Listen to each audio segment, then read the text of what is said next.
Assalamualaikum warahmatullahi wabarakatuh. Salam dan bahagia Bapak dan Ibu guru hebat di seluruh Indonesia. Saya Novika Prima Budi Nur Sinta, calon guru penggerak Angkatan 8 dari Kabupaten Ponorogo. Pada kesempatan kali ini saya akan menyampaikan video penyebaran pemahaman dan hasil penerapan pada aksi nyata saya modul 1.4 yaitu budaya positif. Aksi nyata ini saya lakukan pada rekan sejawat di sekolah saya SMP Negeri 4 Ponorogo. Bismillahirrahmanirrahim. Assalamualaikum warahmatullahi wabarakatuh.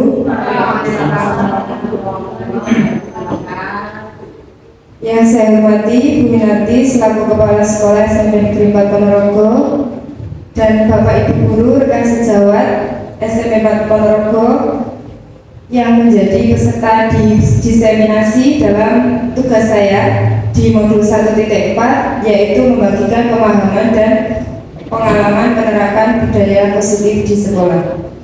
Pertama-tama marilah kita panjatkan puji syukur kehadirat Allah Subhanahu wa taala karena telah melimpahkan rahmat-Nya sehingga kita bisa berkumpul bertemu di sini dalam keadaan sehat. Dan semoga acara ini diberi kelancaran. Kedua, sholawat serta salam semoga tetap terlimpahkan kepada junjungan kita Nabi Muhammad SAW yang kita nantikan syafaatnya di yaumul akhir. Pada kesempatan kali ini saya mohon waktunya kepada Bu Winarti selaku Kepala Sekolah juga kepada teman-teman untuk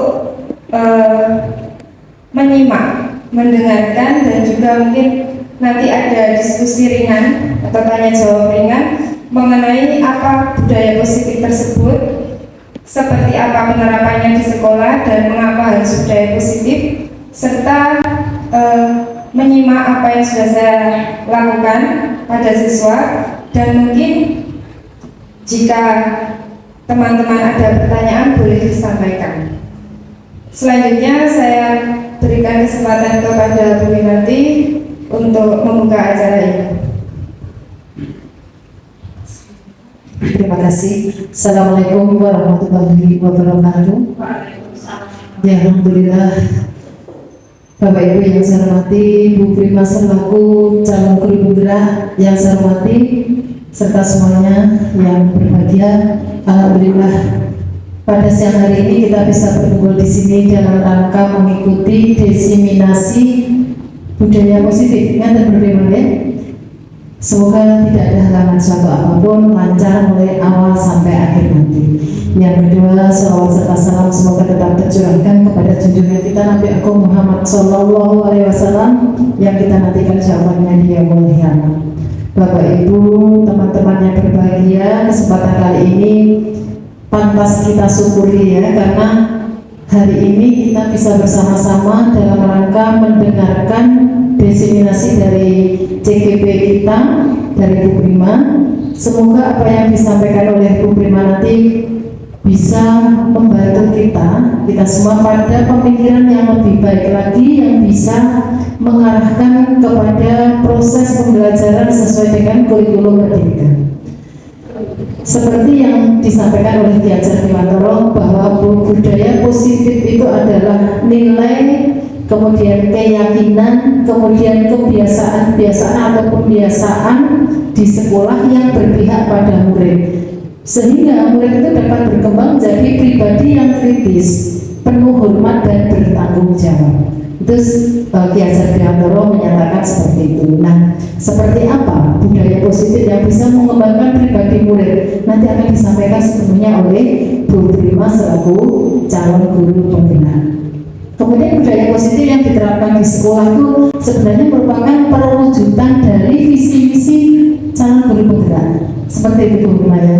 Nah, jadi calon guru penggerak ini mempunyai visi misi di mana visi misi itu nanti akan diterapkan ya, dan tentunya diselaraskan dengan visi misi yang ada di sekolah, sehingga ketika diterapkan nanti akan membentuk budaya positif yang bisa mengangkat harkat martabat dari anak didik kita. Kayaknya menarik sekali. Monggo nanti kita ikuti bersama-sama Dan besar harapan kami Bu Prima nanti panjenengan bisa membantu teman-teman untuk bisa bergerak, ya, panjenengan yang menggerakkan teman-teman ikut bergerak dan tergerak menuju pembelajaran yang menyenangkan sesuai dengan kurikulum Merdeka. Monggo nanti waktu sepenuhnya saya serahkan kepada panjenengan, tetap semangat. Semoga kegiatan ini tentunya dilandasi oleh rasa senang dulu, karena di dalam menyelesaikan tugas dari guru penggerak itu ternyata cukup berat, tetapi sepertinya kok semakin hari semakin enjoy, bukannya semakin takut tetapi semakin menyenangkan. Itu artinya sudah berhasil menggerakkan hatinya sendiri, menggerakkan pikirannya sendiri menuju ke arah yang diharapkan oleh kurikulum Merdeka itu sendiri. Guys, dengan mengucap Bismillahirrahmanirrahim, diseminasi siang hari ini saya nyatakan dibuka dan dimulai. Ya, terima kasih. Sekian dari saya. Wassalamualaikum warahmatullahi wabarakatuh.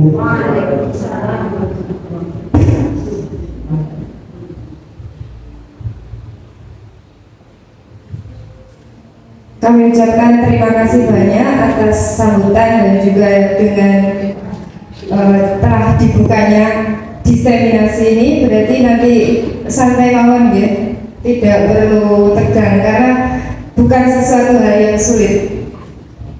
Saya di sini tujuan utamanya adalah menyampaikan apa yang saya terima dari program pendidikan penggerak selama kurang lebih 2 bulan. Sebanyak 4 modul yang sudah saya pelajari dan sudah saya praktekkan. Kemudian tujuan yang kedua adalah memenuhi tugas, yang mana saya harus menyampaikan apa yang saya pelajari tersebut tidak boleh disimpan sendiri, sehingga disampaikan kepada teman-teman. Sebenarnya juga ingin yang lebih banyak, tapi karena memang kesibukan Bapak Ibu guru di SMP ini,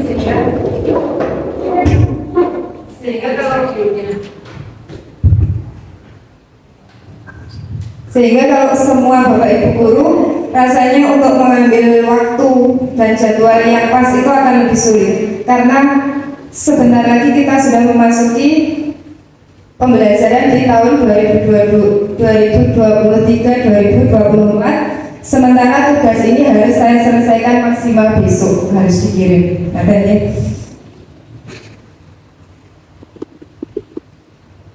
Materi kita hari ini adalah mengenai konsep inti budaya positif. Sebenarnya budaya positif ini sudah banyak yang kita lakukan di kelas dan di sekolah. Hanya mungkin istilah baru, oh ternyata saya sudah pernah mempraktekannya di kelas. Dan juga kurikulum Merdeka sendiri sebenarnya tidak banyak perbedaan dengan kurikulum-kurikulum sebelumnya seperti K13, KTSP yang membuat siswa aktif dan lain sebagainya tersebut. Namun setelah saya mengikuti guru penggerak ini, pendidikan guru penggerak, saya melihat sisi plusnya dari kurikulum Merdeka. Jadi bukan tentang bagaimana kita mengajar, dan ternyata di pendidikan guru penggerak ini bukan saya memahami materi saya IPA, tapi lebih ke membuat pribadi seorang guru itu menjadi lebih baik. Karena apa? Tujuannya adalah menciptakan generasi yang baik, seperti itu. Jadi bukan materi yang dalam, bukan materi yang sulit, tapi ini ternyata tentang apa yang kita lakukan dalam kehidupan sehari-hari. Jadi ini bisa juga kalau saya pribadi, selain saya praktekkan ke siswa, ke anak saya sendiri juga bisa. Yang pertama adalah perubahan paradigma belajar, kemudian disiplin positif, nilai-nilai kebajikan, kebutuhan dasar manusia, motivasi perilaku manusia, posisi kontrol guru, kemudian keyakinan kelas. Mungkin tidak asing ya kalau keyakinan kelas, pada tahun kemarin kita sudah memulainya. Kemudian segitiga restitusi. Istilah-istilah ini mungkin juga sudah Bapak Ibu guru pelajari dalam PMM ya, sudah disinggung, tapi kalau di sini akan insya Allah lebih dalam. Perubahan paradigma, pembelajaran dengan paradigma baru sesuai filosofi Ki Hajar Dewantara. Jadi Ki Hajar Dewantara ini bukanlah tokoh pendidikan yang baru, tapi justru tokoh legendaris yang mana hampir ditinggalkan di konsep-konsepnya, tapi di sini di kurikulum Merdeka ini sangat menjunjung tinggi nilai-nilai pendidikan dari Bapak Ki Hajar Dewantara, yaitu Bapak pendidikan kita dengan sekolahnya Taman Siswa, di mana di sana Taman Siswa tersebut sistem pembelajarannya adalah bersifat among, ngemong, seperti kalau kita ke anak kita sendiri, mengemong gitu ya, dengan kasih sayang. Kemudian sifatnya menyenangkan, berpusat pada murid dan berdiferensiasi.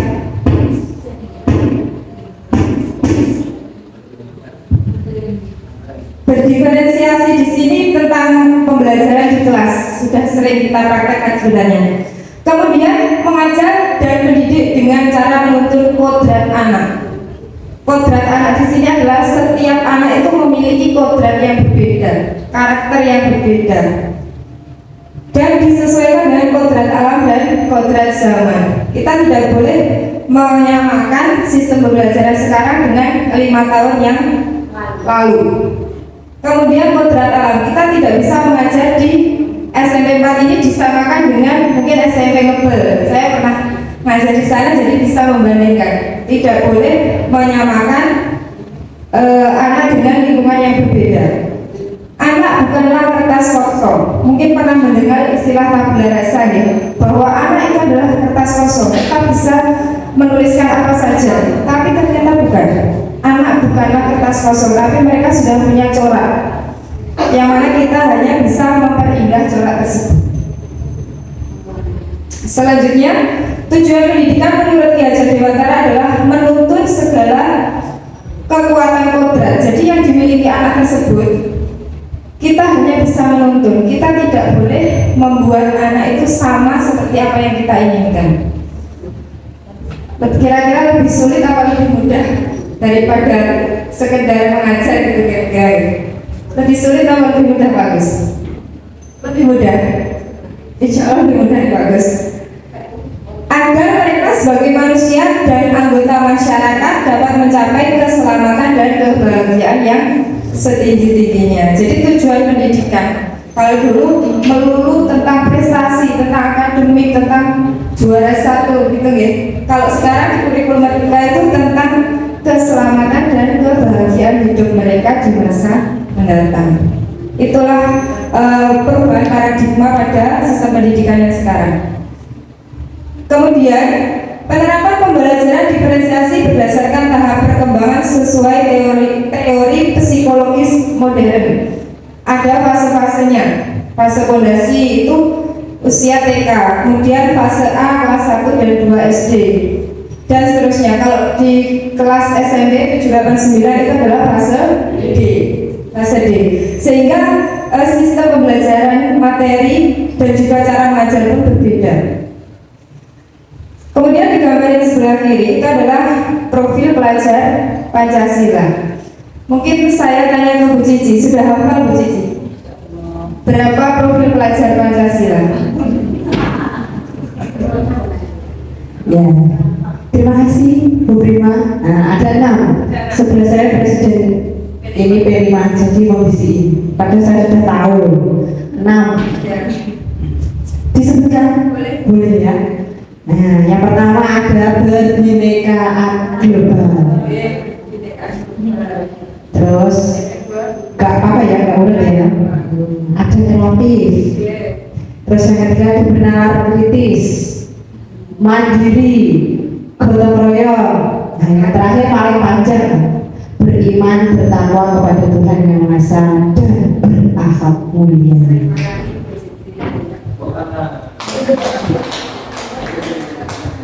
Terima kasih Bu Cici. Ada 6 ya, profil pelajar Pancasila. Itu merupakan nilai kebajikan yang kayak gini di kurikulum sekarang, di kurikulum Merdeka, yang diharapkan dan insya Allah mampu membawa peserta didik menjadi siswa yang lebih berkarakter, lebih selamat dan lebih bahagia ke depannya. Itu tadi.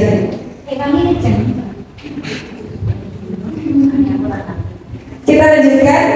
Ini ada miskonsepsi tentang teori kontrol. Pernahkah kita menganggap guru berhak mengatur dan memaksa? Pernah deh, mesti pernah. Saya sendiri juga pernah. membuat rasa bersalah siswa itu mampu menguatkan karakter. Kenapa Pak Bintang ketawa? Kemudian semua penguatan positif akan efektif dan bermanfaat. Nah, ini nanti akan kita bahas satu persatu. Dan itu ternyata ilusi, Bapak Ibu. Ya. Guru berhak mengatur dan memaksa. Biasanya saya sendiri juga tidak sama dengan saya juga menganggap semua anak itu sama. Podo, materinya seperti ini. Nah, benar, betul, menanya. Tapi ternyata seperti itu tidak boleh. Kemudian membuat rasa bersalah mampu menguatkan karakter. Biasanya kita menunjukkan kesalahan mereka agar mereka merasa bersalah. Tapi itu ternyata adalah ilusi. Yang kita yakini menguatkan karakter itu ternyata ilusi. Itu kalau di budaya positif kurikulum merdeka ini. Kemudian semua penguatan positif adalah efektif dan bermanfaat. Contohnya apa? Misalkan ada siswa yang datang terlambat, lalu kita menyuruhnya untuk membersihkan kamar mandi misalnya. Nah, mari bersih di kamar mandi ini. Terus apa itu? Itu kan menurut kita penguatan yang positif, biar anak itu cinta kebersihan, biar sekolahnya bersih, dan diyakini efektif dan bermanfaat. Tapi itu tidak ada hubungan antara kesalahan dengan yang harus dilakukan, itu tidak ada hubungan. Mungkin kalau mencoret-coret tembok terus membersihkan itu ada hubungannya seperti itu. Pembelajaran dengan paradigma baru pada intinya adalah mengubah stimulus respon menjadi teori kontrol. Teori kontrol ini adalah misalnya Bu Krisna, panjenengan Bu Krisna menggenggam tangan, di dalam tangannya itu ada sebuah benda yang berharga. Terus Pak Bintang minta tangannya itu dibuka, gitu, tangannya minta dibuka. Pak Ibu juga, nah, yang ditawarkan itu berbeda. Nanti kalau kamu buka tak kasih ini. Kalau Pak Ibu nanti kalau kamu buka pasti dapat ini, gitu ya. Nah, kira-kira Bu Krisna membuka apa tidak? Tidak. Alasannya Bu Krisna tidak ingin membuka, tidak ingin memberikan, tidak ingin memberikan. Oh, tidak ingin memberikan, tidak akan membuka, tidak ingin memberikan. Misalkan seseorang yang disenangi oleh Bu Krisna, spesial, itu meminta dibuka. Kira-kira Bu Krisna membuka apa tidak? Dibuka. Alasannya Bu Krisna? Karena menyukainya. Oke, kita kembali ke teori kontrol. Ini bukan tentang Bu Krisna, ini tentang semua guru dan anak-anak. Bahwa ternyata membuka genggaman tangan itu siapa yang mengontrol? Apakah Bu Krisna atau orang lain? Yang membuka dan menutup adalah Bu Krisna sendiri. Nah, seperti itulah siswa. Seperti akun kita keras menghukum, bengak-bengok. Seperti apapun kita memelas mungkin dia misalnya guru, kesel dan lain sebagainya. Tapi yang punya kontrol untuk berubah siapa? Anak sendiri. Ternyata seperti itu. Jadi kalau kita belajar tentang ini, saya biasanya agak gampang marah itu akan cenderung lebih sabar.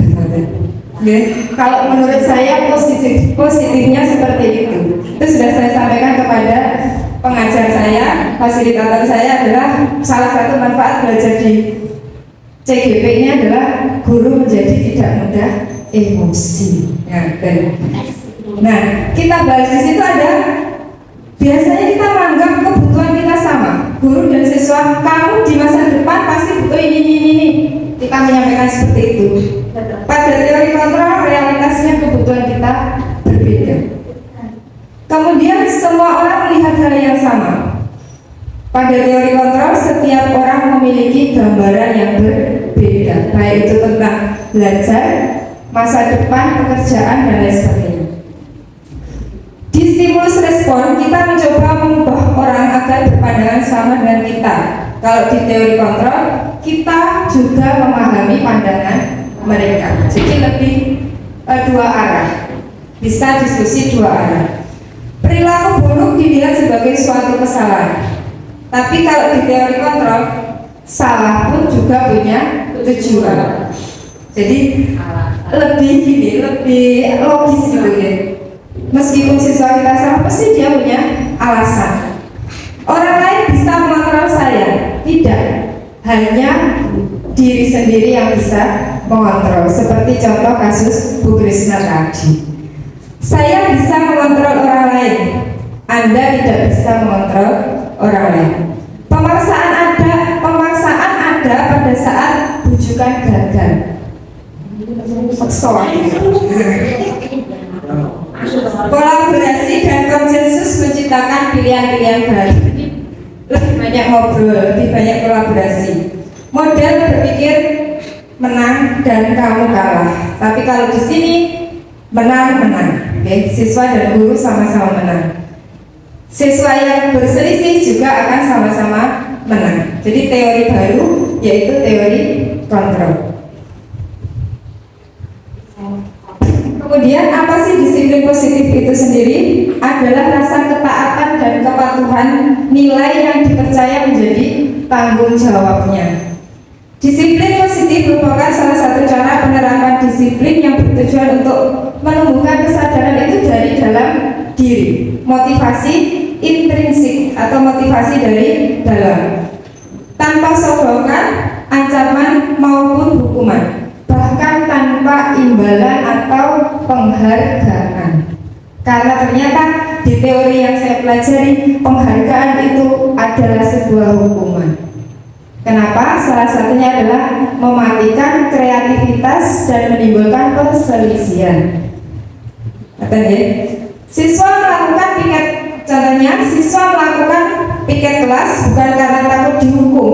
Biasanya takut dihukum, dipuji gurunya, tapi diharapkan bahwa mereka menyadari manfaatnya. Kalau piket berarti bersih, ditempati nyaman, seperti itu. Sebagai guru pastinya kita menginginkan peserta didik yang memiliki disiplin diri dan bertindak mengacu pada nilai-nilai kebajikan universal dan memiliki motivasi intrinsik dalam perubahan perilaku ke arah yang lebih baik. Mungkin kemarin yang jadi fasilitator beberapa tanya ke kami selaku koordinator materi, Mbak, nilai kebajikan itu apa? Di kolom nilai kebajikan di buku panduan. Nah, nilai-nilai kebajikan itu adalah seperti ini. Bisa dari profil pelajar Pancasila, ini hanya beberapa contohnya, ada 3 contoh. Sebenarnya kalau secara agama juga ada, secara nasionalis juga ada. Ini yang saya tulis di sini adalah dari profil pelajar Pancasila, kemudian life skill, dan dari IBO. Ini adalah instansi-instansi tentang hubungan kemanusiaan.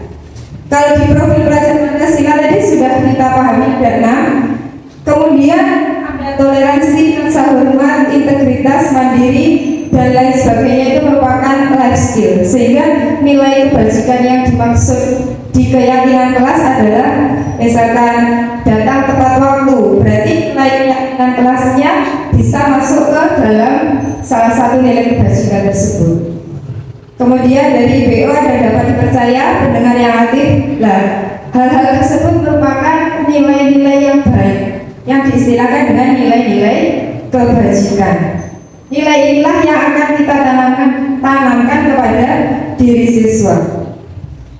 Kita lanjut ke kebutuhan dasar manusia. Mungkin di antara kita ada 12 orang, 13 orang di sini, kebutuhan dasarnya berbeda-beda. Ada yang kebutuhan utamanya kebahagiaan, ada yang kebutuhan utamanya kasih sayang, kemudian ketenangan. Itu adalah kebutuhan dasar manusia. Pada dasarnya kebutuhan manusia berbeda-beda tergantung situasi, kondisi, serta tujuan yang hendak dicapai. Ketika manusia mendapatkan apa yang diinginkan, sebenarnya manusia tersebut sedang memenuhi satu atau lebih dari kebutuhannya. Dalam pendidikan guru penggerak ini ada 5 kebutuhan dasar sesuai dengan pernyataan Dr. William Glasser. Yang pertama adalah kebutuhan bertahan hidup. ada sandang, pangan, papan yang kita kenal selama ini ya, keamanan dan kesehatan. Kemudian kasih sayang. Nah, semua kebutuhan ini juga dibutuhkan oleh siswa kita. Diterima, dipedulikan, berbagi, kerjasama, dan seterusnya. Kemudian penguasaan, diakui, mereka dianggap bisa, itu juga dibutuhkan. Kemudian kebebasan dan kesenangan, ada 5. Misalkan ada sebuah kasus 2 anak yang berkelahi di kelas. Ini belum tentu kalau mereka itu anak yang nakal. Ternyata mereka memiliki kebutuhan. Setelah ditindaklanjuti, didekati, ternyata yang satunya butuh penguasaan biar dianggap hebat, mungkin ketua apa itu di bela diri gitu ya. Terus semena-mena terhadap temannya. Lah, temannya kebutuhannya kebebasan karena dikekang oleh salah satu tadi, akhirnya terjadi perselisihan. Dan itu bukan selalu mereka itu anak yang nakal, anak yang bandel, anak yang tidak tahu aturan, tidak, karena mereka adalah memiliki kebutuhan dasar seperti itu. Kemudian kita mengenal perilaku manusia, perilaku ekstrinsik dan intrinsik. Kita melakukan sesuatu karena dari luar atau dari dalam diri kita. Kalau siswa melakukan sesuatu, mentaati tata tertib karena menghindari hukuman atau untuk mendapat penghargaan, itu berarti dari luar, ekstrinsik. Kalau motivasi intrinsik itu dari dalam dirinya. Mereka meyakini kalau ini salah, ini benar, ini baik dan tidak. Itu yang diharapkan. Siswa memiliki motivasi intrinsik. Bagaimana kita membangun motivasi intrinsik, inilah yang sedang kami pelajari dan membuat dipelajari bersama untuk menciptakan generasi yang memiliki motivasi intrinsik tersebut. Kalau sudah memiliki motivasi intrinsik, insya Allah untuk menjalankan pendidikan di sekolah ini lebih mudah dalam menertibkan siswa seperti ini. Kemudian motivasi perilaku manusia ada 3, karena hukuman, konsekuensi, dan restitusi. Kalau hukuman itu terjadi tidak terencana, begitu melakukan kesalahan, tim taktik menghukum. Kemudian murid tidak tahu apa yang akan terjadi karena tidak dilibatkan. Tata tertib dibuat, harus dipatuhi. Mereka tidak tahu. Terkadang mungkin ini ya, seperti tadi saya mengikuti upacara penutupan. Anak-anak ketika berdoa tangannya diangkat. Nah, itu mungkin sesuatu yang baru bagi mereka. Mungkin di SD-nya seperti itu. Nah, ternyata di sini dengan tata upacara yang lebih benar, mereka baru tahu mungkin seperti itu kalau saya menganggapnya. Kemudian bersifat satu arah, berupa hukuman fisik maupun psikis. Kalau psikis biasanya dengan kata-kata. Kemudian yang sering kita lakukan, saya sendiri selama ini dan Bapak Ibu guru yang saya amati adalah yang kedua, konsekuensi. Kalau salah ya harus begini. Biasanya seperti itu. Terencana, disepakati dan sesuai peraturan. Tapi murid ternyata tetap tidak nyaman. Karena apa? Sikap guru terlalu memonitor, memantau, mengawasi. Gitu. Kalau misalkan jam waktunya sholat terus anak-anak nggak sholat, kita harus keliling, harus ngoprak-ngoprak, harus halu-halu. Berarti mereka masih dalam tahap konsekuensi. Karena waktunya sholat maka kalian harus ke masjid. Mereka belum memiliki kesadaran dari dalam diri. Yang ketiga, yang seharusnya kita pelajari dan kita praktekkan adalah menciptakan kondisi bagi murid untuk memperbaiki kesalahan dan proses kolaboratif mengajarkan murid untuk mencari solusi. Jadi sebenarnya yang sebaiknya mereka diajak berbicara dari hati ke hati, dicari titik temunya seperti itu kalau restitusi. Tapi kalau murid semua membani, mesti kesulitan deh. Nah, itu masih dalam proses, kita selalu belajar dan terus belajar dan berusaha tentunya. Oke, Bu Cici. Oke. Jadi yang restitusi ya Bapak Ibu, istilah yang sekarang ini lebih baik daripada hukuman dan konsekuensi. Kemudian 5 posisi kontrol guru, penghukum, jelas ya, sukanya menghukum. Karena tapi ini meskipun menghukum, terkadang guru tidak sadar kalau itu kurang tepat. Dia menghukum karena anaknya salah, kemudian membuat rasa bersalah. Kalau membuat rasa bersalah ini biasanya dihubungkan dengan konsekuensi. Misalnya saya selaku wali kelas, kamu kok sering sekali masuk BK, kamu tidak kasihan dengan wali kelas. Nah seperti itu, okay? Membuat rasa bersalah, akhirnya dia akan merasa bersalah. Aku sudah menyakiti wali kelas, seperti itu. Sudah, terus kita kamu gak kasih orang tuamu cari kerja seperti cari uang dengan bekerja keras. Nah mereka akan merasa bersalah. Ini adalah pembuat rasa bersalah. Kemudian teman ini mungkin seperti Pak Bintang ya, teman jadi akrab, ngobrolnya. Saya sendiri juga sering mempraktekkan ini karena mereka menjadi lebih akrab dan lebih terbuka, lebih enak dalam menyampaikan materi teman. Kemudian sebagai pemantau, kalau pemantau tadi dikit-dikit dihubungkan dengan aturan yang tadi yang konsekuensi di pemantau. Kamu kalau nggak kerjakan tugas juga dapat nilai, seperti itu. Kemudian ada posisi manajer. Kalau manajer ini dengan diskusi tadi, diskusi dicari titik tengahnya. Namun pada kenyataannya guru yang memimpin, cuma tidak searah, tapi lebih ke dua arah. Mungkin ini penjelasannya, kalimatnya. Kalau penghukum, ini kasusnya ya, seorang siswa memakai sepatu putih dan melanggar tata tertib. Kalau kalimatnya Pak Guru, lepas sepatu dan lari mengelilingi lapangan, itu termasuk posisi kontrol menghukum. Kamu sudah melanggar peraturan, kamu tentu tahu konsekuensinya apa. Mereka langsung diarahkan ke tata tertib. Konsekuensinya apa? Itu pemantau. Jadi melanggar, konsekuensinya ini. Kemudian membuat rasa bersalah. Nah ini tadi, berapa kali sih saya harus memberitahu kamu? Selalu saja kamu menjawabkan Bu Guru misalkan.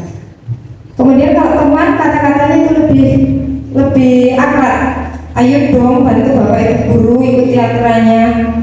Ya sudah, lain kali jangan diulangi seperti itu. Nah, kalau manajer itu kita kembalikan kepada mereka. Kamu tahu kesalahanmu apa? Kemudian alasanmu apa? Kok sampai hari ini memakai sepatu putih? Kemudian bagaimana kamu memperbaikinya? Jadi kita tanya kepada mereka. Termasuk anak yang terlambat pun juga bisa ditanya. Meskipun alasannya terkadang mengada-ngada, mungkin nggak. Tapi kalau sudah berkali-kali kita harus diskusinya juga lebih dalam.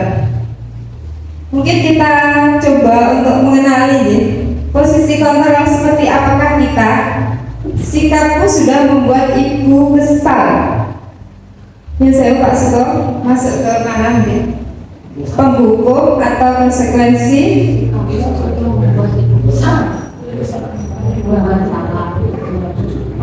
Kalau contoh seperti itu, kamu sudah membuat ibu besar, rasa besar. Karena kita membuat anak itu menjadi menyesal. Sikapku sudah membuat ibu kesal. Berarti 5 posisi kontrol di bagian apa ya? Membuat rasa bersalah.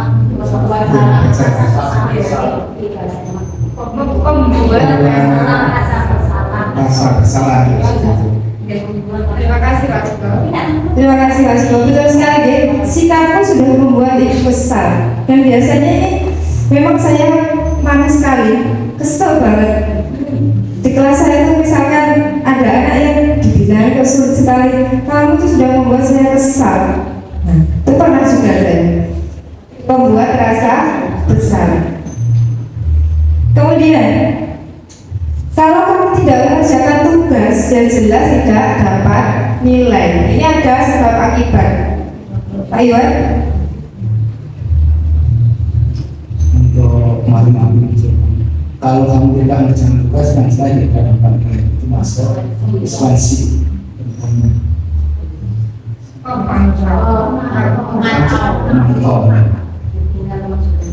Ya, ada sebab ada akibatnya ya. Saya bahas kalau ada kesalahan pasti ada. Terima kasih Pak Iwan. Pemantau ya, pokoknya pemantau itu hubungannya dengan konsekuensi. Salah hukumannya ini, sebab akibat. Dan ini biasanya terlihat bagus sekali. Ya. Kalau kamu salah ya harus begini. Kemudian yang berikutnya adalah ayolah bantu Bapak. Kamu bisa kan jadi anak yang lebih baik demi Bapak. Yang saya ubah. Kalau kalian di kalimatnya seperti itu, ajarkan dari Yesus Firman. Ya. Terima kasih. Senang sekali ya. Ayolah bantu Bapak berarti akrab. Akrab ya. Pak Iwan mungkin juga pernah, saya juga pernah. Ayo toca.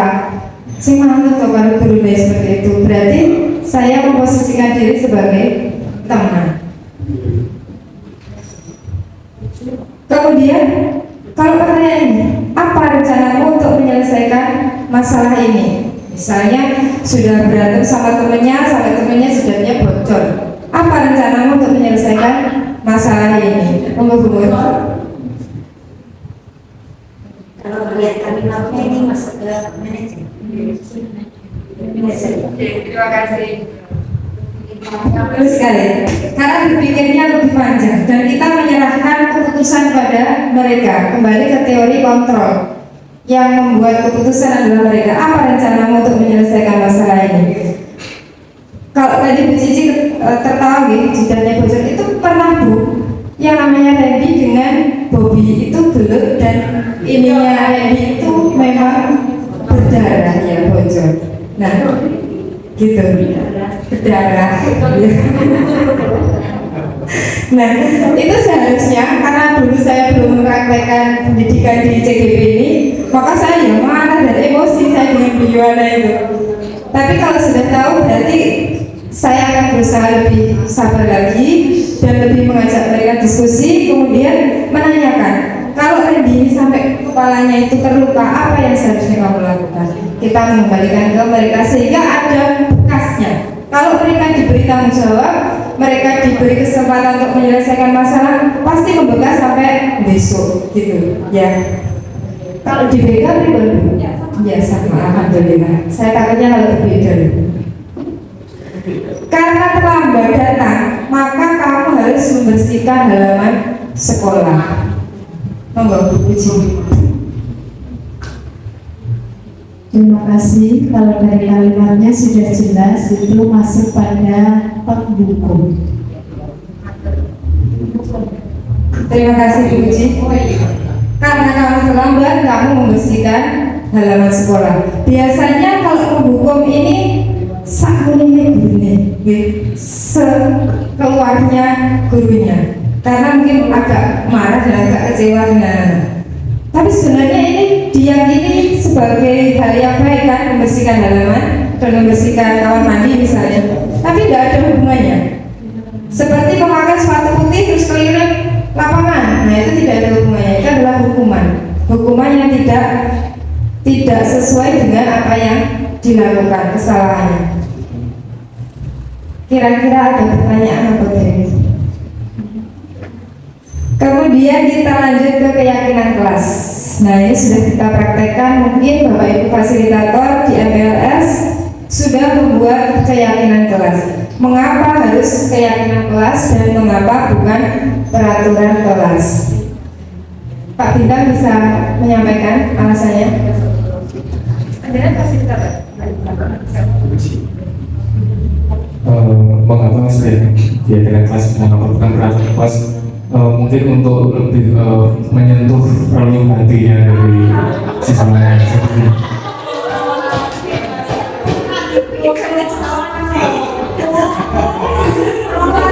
Tapi saya melihat Pak Bintang sudah bisa menangkap apa yang saya sampaikan.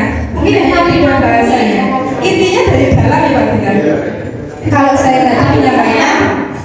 motivasi intrinsik. Kalau Pak Bintang dari dalam relung hati. Sama.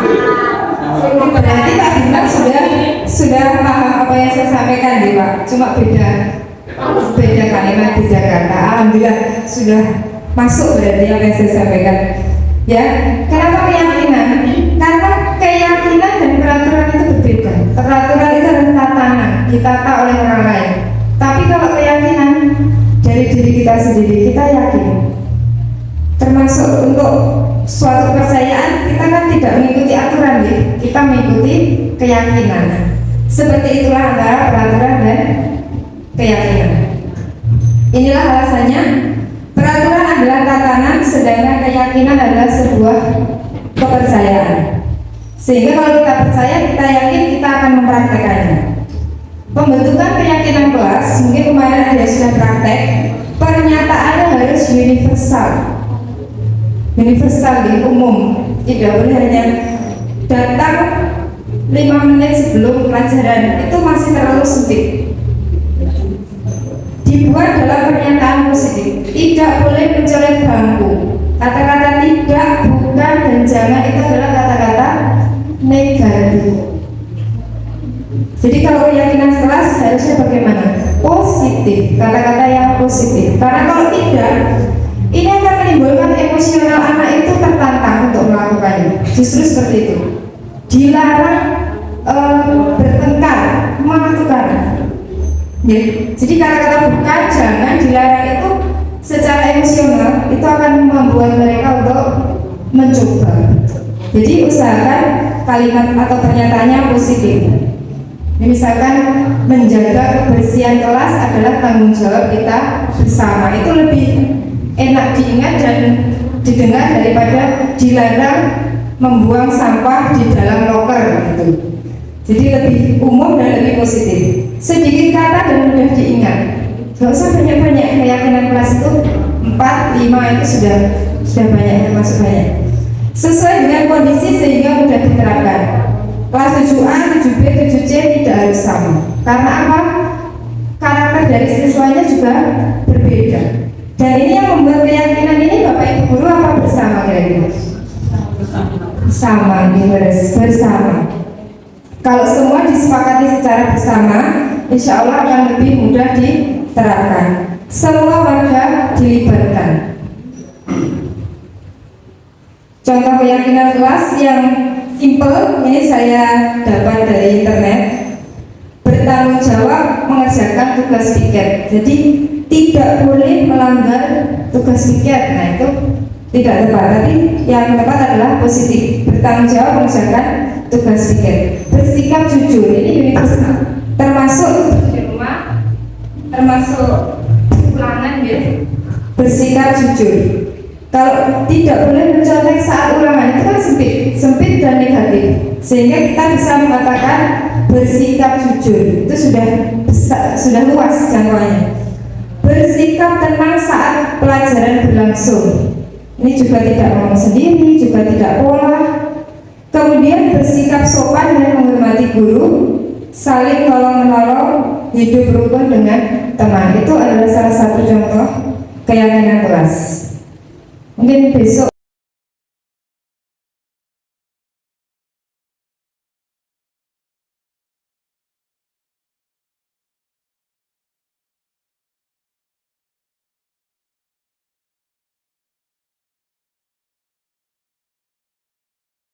ini sudah yang terakhir ya, segitiga restitusi. Ini juga ada materinya di PMM dan mungkin ada yang sudah melakukan aksi nyata, mungkin ada yang sudah melakukan aksi nyata di PMM. Bagus, sampai 2. Ini di materi 4 kalau nggak salah, 4. Mengenai segitiga restitusi, yang pernah saya simak kemarin adalah Pak Kuat yang sudah praktek menggunakan segitiga restitusi. Kembali ke slide yang tadi, restitusi tadi apa nih? Mencari solusi bersama jika terjadi sebuah masalah. Restitusi merupakan cara menanamkan disiplin positif pada murid. Restitusi bukanlah untuk menebus kesalahan, namun belajar dari kesalahan. Tujuannya untuk memperbaiki hubungan, baik itu di antara siswa dengan siswa, guru dengan siswa, atau bahkan siswa dengan orang tua, terus siswanya lapor ke kita selaku guru, orang tuanya begini-begini, kita bisa menggunakan segitiga restitusi. Langkah yang pertama dari segitiga restitusi adalah menstabilkan identitas. Jadi yang bawah. Kemudian validasi tindakan yang salah, kemudian menanyakan keyakinan. Yang pertama dari menstabilkan identitas. Ini berdasarkan prinsip melakukan kesalahan itu bukannya tidak boleh. Melakukan kesalahan itu sebuah proses pembelajaran. Kita tidak boleh langsung marah kalau anak itu salah. Tapi mereka sedang proses mencari jati diri, mencari sebuah pembelajaran. Kita bisa gunakan berbuat salah itu wajar. Tidak ada manusia yang sempurna. Tujuannya apa membuat kalimat-kalimat yang seperti ini? Tujuannya adalah meredam emosi mereka dan mengembalikan mereka yang katanya Pak Bintang ke relung hatinya. Halus, membuat mereka lebih bisa menerima kita. Kalau kita kata-katanya sudah gini, ini sudah ditutup ini telinganya, gitu. Tapi kalau ibu dan bapak juga pernah salah, itu insya Allah mereka akan mendengar apa boleh. Saya juga pernah salah waktu seusia kamu. Nah itu kan, oh iya karena guruku memahamiku, gitu ya. Kamu tidak merasa kesal, Pak, dan kecewa. Misalkan ada temannya yang selalu mencontek gitu. Terus kontennya lama dikaplok gitu, misalnya dipukul atau disobek bukunya, itu menyelesaikannya tidak harus kita langsung marah-marah gitu. Karena apa? Dia menyobek buku temannya karena kesal dan kecewa. Seperti itu contohnya.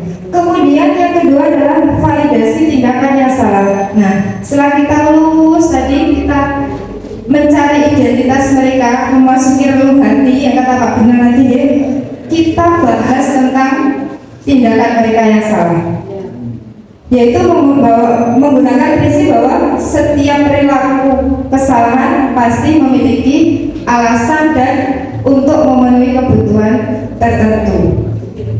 Contoh kalimatnya, kamu tentu punya alasan melakukan hal itu. Masih belum, ya pasti ada alasannya. Kamu melakukannya karena melindungi diri ya, kamu lakukannya karena diejek ya, kamu terlambat karena tidak ada yang mengantar. Nah itu kita diskusi di situ. Apakah tindakanmu itu benar? Dikembalikan lagi ke anak.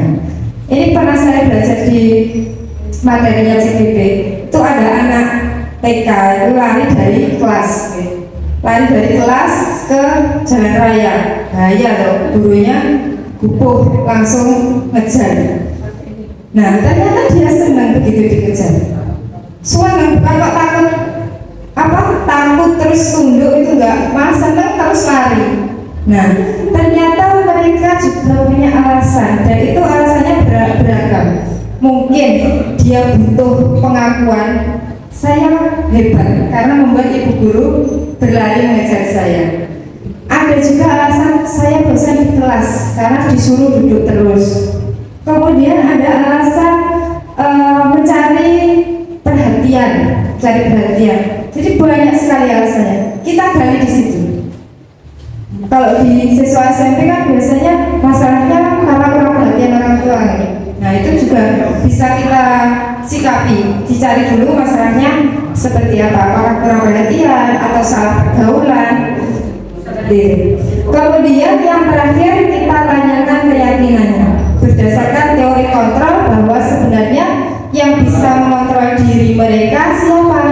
Adalah mereka sendiri. Jadi sebenarnya seperti kata Pak Agus, ini lebih mudah karena guru lebih enteng Pak Agus kalau siswa memiliki motivasi dari dalam diri. Tidak harus selalu mendino memprak-memprak, mendino marah-marahin. Harapannya dari segitiga restitusi adalah seperti itu. Nah kalimatnya, apakah tindakanmu ini sesuai dengan keyakinan kelas? Kemudian boleh ditanya juga, kamu tuh sebenarnya pengen jadi orang yang seperti apa tuh?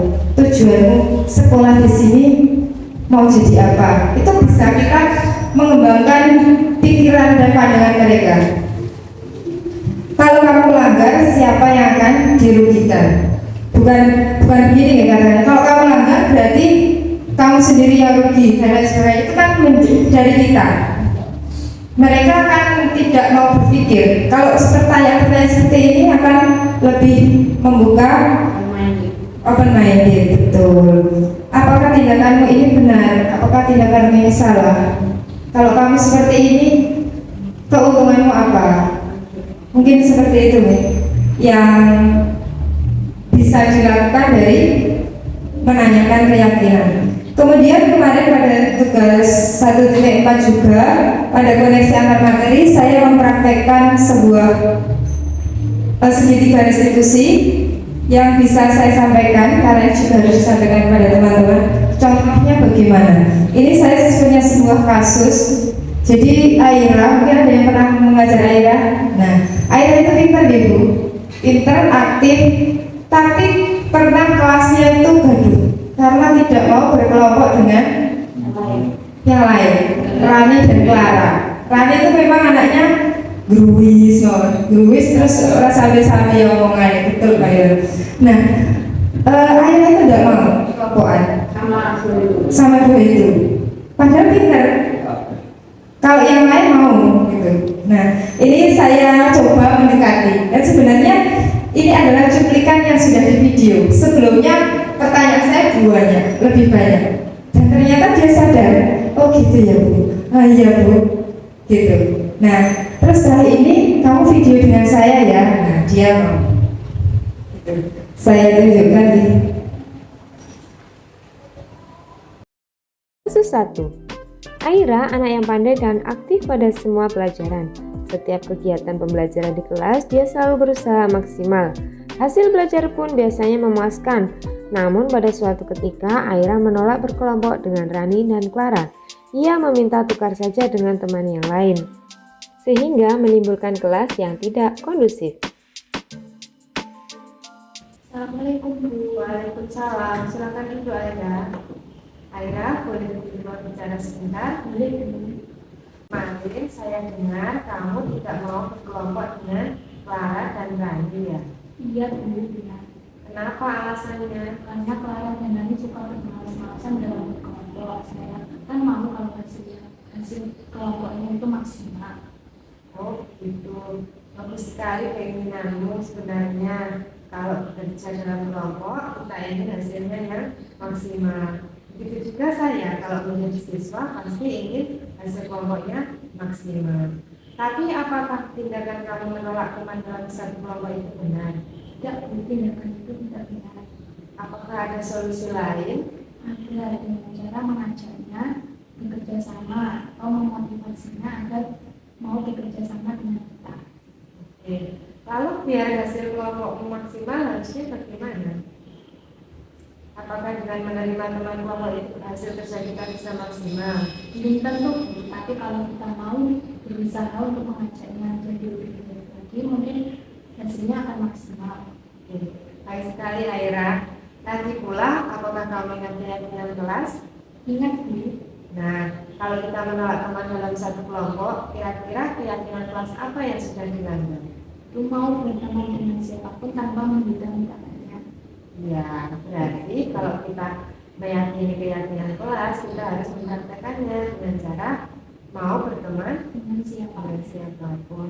Oke, lagi pula ini ya Aida ya, kalau kita bekerja dalam satu kelompok, bukan hanya hasilnya saja yang maksimal yang diharapkan, tapi pada proses pembelajaran bekerja dalam kelompok.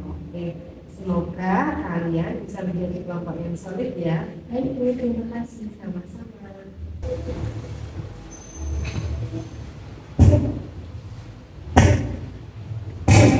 Itu tadi salah satu contoh. Sebenarnya saya membuat dua. Yang satu itu bersama dengan Aufal. Aufal itu anak kelas saya sendiri. Oh maaf, ada nih.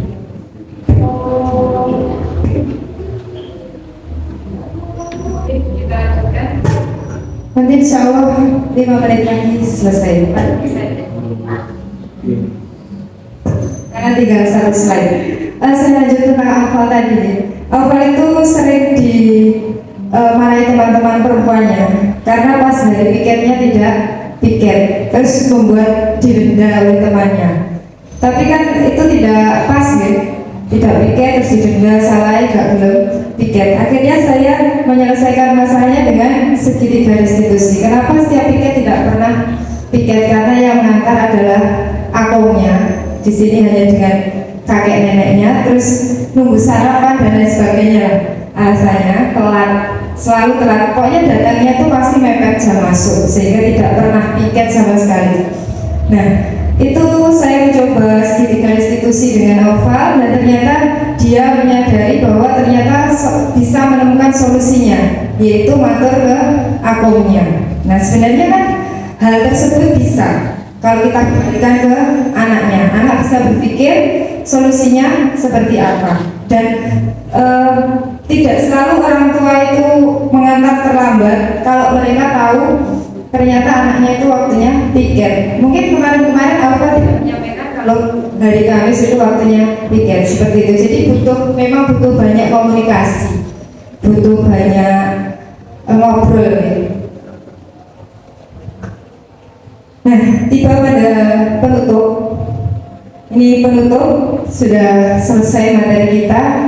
Mungkin ada yang ditanyakan sebelum saya tutup. Nggih, monggo Pak Gus. Terima kasih untuk waktunya, izin memperingati dan juga untuk yang lain. Terima kasih hari ini kita diberi kesempatan di siang hari ini membicarakan tentang budaya positif. Ini diberikan. Jadi saya sedikit mengerti bahwa budaya positif itu terangkat dari kesepakatan antara kita sebagai guru, peserta didik, dan mungkin kalau efek dari sekolah juga ada sekolah yang lain.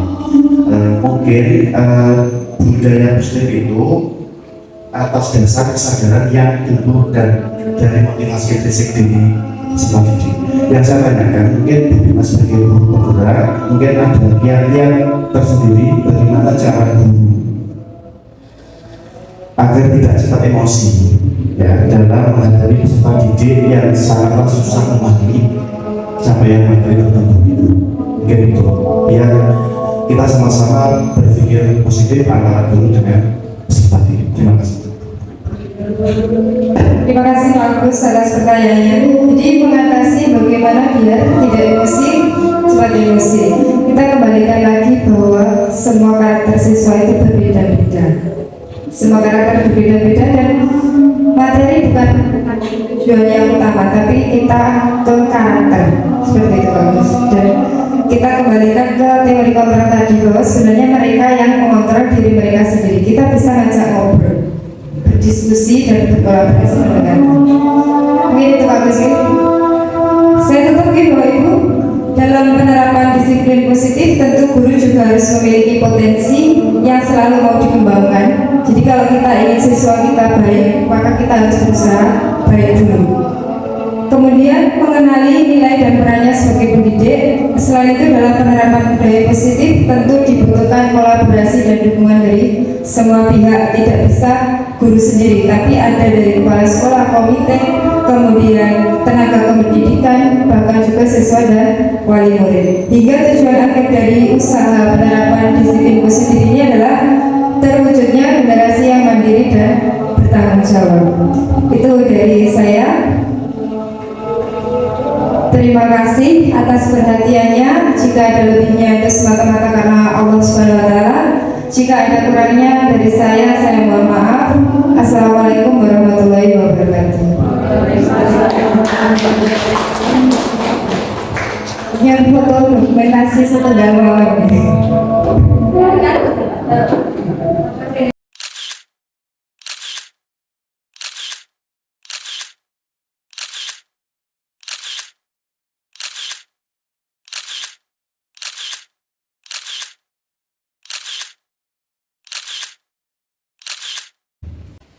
Assalamualaikum warahmatullahi wabarakatuh. Saya Aira dari 7E. Saya sangat senang sekali dibimbing oleh Bu Prima, guru IPA saya. Awalnya saya tidak mau sekelompok dengan Rani dan Clara karena mereka sukanya malas dan susah diajak bekerja sama. Tapi saya sadar tindakan saya salah, saya akan memperbaikinya dengan mau berkelompok dengan siapapun, berusaha memotivasi teman yang malas dalam belajar. Demikian video aksi nyata ini kami sampaikan. Terima kasih atas perhatiannya. Semoga bermanfaat. Wassalamualaikum warahmatullahi wabarakatuh.